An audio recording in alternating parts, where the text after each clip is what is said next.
Welcome to lesson number 2 about the fundamentals of how to reduce disrespectful behaviors and grow more cooperation in your classroom. In this lesson, you will gain a world of understanding about how to achieve your first level of success with the Kids Own Wisdom approach. But first, did you do the homework from lesson number 1? That assignment is at the heart of this approach because genuinely attentive, mindful, undistracted listening is at the heart of any mutually respectful relationship. So if we're truly committed to reducing disrespectful behaviors in our classroom, then increasing mutual respect is an essential key to the success of that challenging but very achievable goal. Because, as Carl Menninger said, those who listen to us are the ones we move towards. And that's as true for children as it is for all of us, no matter our age, no matter our circumstances, no matter our advantages or disadvantages, because we all know how right it feels to be listened to be acknowledged, to be seen, even just for brief moments. And unfortunately, we all know how wrong it feels, how frustrating it feels to not be listened to, not be acknowledged, not be seen. This mini course is about stretching our intention to create a classroom in which students move toward us. In other words, connect with us, because that's the classroom in which trust and mutual respect can grow, which makes it the classroom in which all the good stuff gets done to everyone's best advantage. It makes sense, right? Okay, so let's do this. We're going to give students meaningful wins by being the benevolent trickster in their lives. Benevolent trickster. I bet you've never been called that in your teaching career. In folklore across the earth and throughout the ages, benevolent tricksters have been change agents, using unconventional methods to accelerate positive outcomes. Benevolent tricksters exist to question and cause us to question. Benevolent tricksters have appeared in various forms when the well-being of humankind has needed creative boosts. Are you open to becoming a modern-day benevolent trickster? I hope so, because today's kids need to really know that they all pretty much have the same feelings when it comes to what's fair, what's safe, what's kind, and what's hurtful. Kids need to know, they need to really know that they have similar values about what's right and what's wrong, and they need to know that each one of them matters, including themselves, but not just themselves.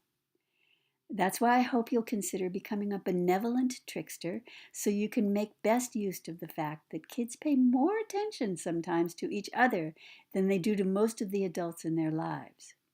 And you can do this by facilitating peer groups discussions so your kiddos can discover shared feelings and shared values with their classmates. Discovery is the key to success here. Meantime, lectures just don't work as well, and neither do one-on-one scoldings. I think maybe you have discovered that by now.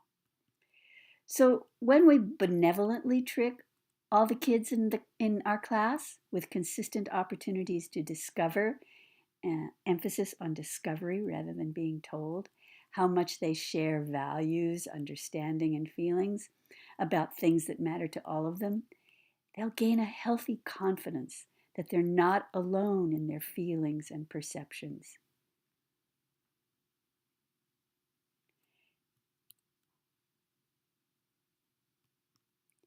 And so, just in case the idea of being a benevolent trickster is still a little weird or uncomfortable for you, the next couple of slides are going to give you a quick overview of the brain science that validates this approach of being a benevolent trickster. Basically, contemporary brain science explains that the first area of the brain to develop is the brainstem. In addition to modulating autonomic responses like breathing and heart rate, this area of the brain monitors attention, while it also activates safety instincts and impulsive decisions. When students come into our class, that is the most developed area of their brains. No surprise, right? Next most developed area of our young students' brains is their midbrain, the area responsible for, among other functions, emotions and feelings. Sometimes very strong emotions and feelings, as you may have noticed. Next area of the brain to develop is the neocortex. The functions of this area of the brain include language, complex thinking, calculating, reasoning, and rationalizing decisions. You'll notice that I haven't mentioned the area of the brain largely responsible for executive function skills, the frontal area of the neocortex. That's because that area of the brain isn't physiologically ready to develop until after age 5, which should help all of us to understand why explanations and reasoning with young children are not the most efficient way to achieve hoped for results when it comes to their social, emotional, and life skills development. But even though their brain physiology and wiring have not had time to develop, there are other avenues of opportunity to increase children's awareness about cause and effect relationships. How? By engaging children's natural curiosity coupled with their natural instinct for healthy connection and belonging with peers. And that is wired into children's brains from birth. And I'm not just talking, this is validated by respected research, by the way. So by engaging our benevolent trickster skills, we can get our young students learning from and with each other so that they much more easily remember and collaboratively use a wide variety of the social, emotional, and life skills you and their parents have been trying to teach them all throughout their lives. So even though scientific research has given us those timetables for children's brain development, when it comes to the brain, nothing is written in stone, especially when it comes to the brain's plasticity. And experience has shown, with a little help from teachers' trickster skills, that the executive function area of children's brains is readier than has previously been estimated, to learn and independently self-regulate behaviors beyond emotional reactions. So here we are. Let's just look at a scene, a challenge that kids deal with, and it's street safety and awareness. Now is when the quality of your questioning, along with the quality of your attention and listening skills, of course, start to be extremely important. Rule number 1 of good questions: do not start out with the obvious topic, issue, or concern. Instead, you want to draw kids into the scene. Have them immerse in the scene before you attempt to evoke their thoughts and understanding with questions like, oh, wait a minute. I forgot something that should not be forgotten. I forgot to tell you how to introduce Kids on Wisdom to your students. It's really quite easy, but it's definitely important to get the right start. You start by telling them that you're going to show them some pictures and you're really interested in their thoughts about what they see. Tell them you'll be asking different questions to learn from them, and you'll be listening much more than you'll be talking. You can ask them if that'll be okay with them, and I promise you kids always say yes to that question. Then, based on the unique dynamics of your class, you'll decide if you're going to work with all the students at the same time or break into smaller groups. One other important point for getting the right start: you'll want to preemptively get your students to decide how they want to make sure that each person who wants to speak can speak, without being interrupted. Then you and your students collaboratively decide if raising hands will be good or not.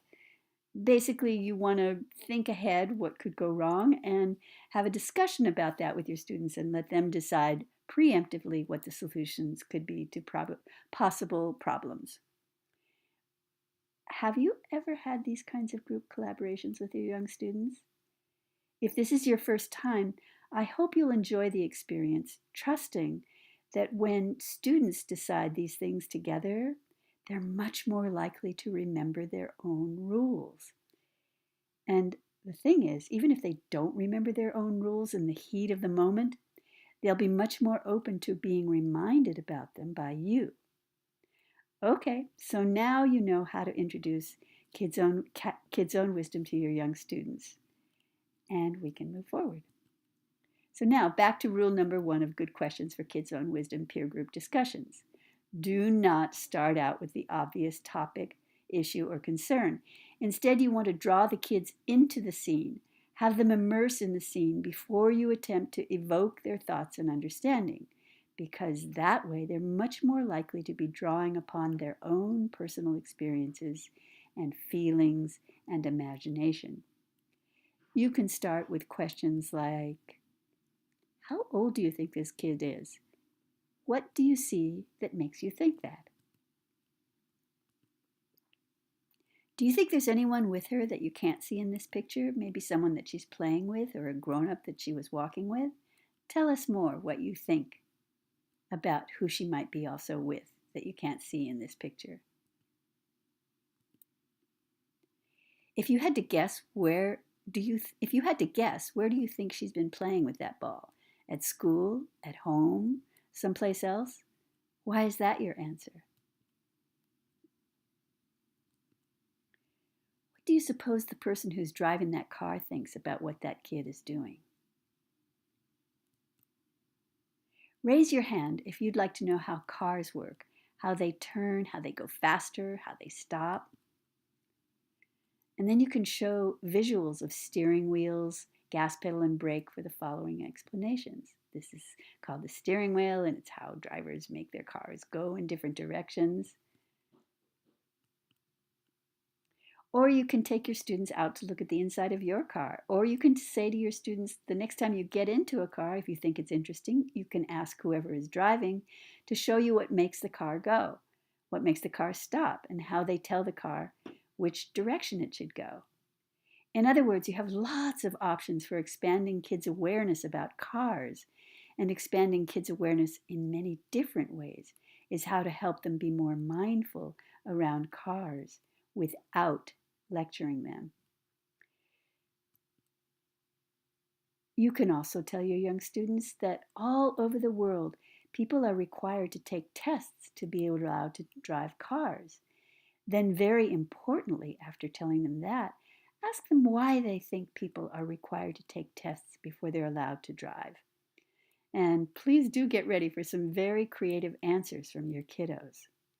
But know that more than anything, the purpose of all these wide-ranging questions is to get kids thinking and sharing their thoughts so they're able to listen and learn from each other about the very serious subject of street safety, which is why we'll wrap up with the kinds of questions that get the kids discussing different responses that that kid could have had when her ball went into the street. You could ask questions like, how many balls do you think there are that are like that one that girl is playing with? How many kids are there in the whole wide world? Just take a guess. What do you think is more important in this world, a ball or a kid? Tell us why that is your answer, please. If that kid saw her ball go into the street where the cars are and she decided not to chase after it, how do you think that would make her feel? Tell us why you think that, please. Sometimes it's hard to do what we don't want to do. Does anyone have a story to tell us about a time when they did something they didn't want to do because they knew it was the better thing to do? And there are so many other questions you can have. You can have kids, you can have an experiment where kids try to see how long it takes them to stop when they're walking, when they're skipping, when they're running. And then they'll get a kind of a sense of an idea of a big heavy car, how long it would take that to stop. There are so many other ways that you can extend this conversation so that, and this peer group discussion, so that kids become more mindful of all that's involved with running into the street.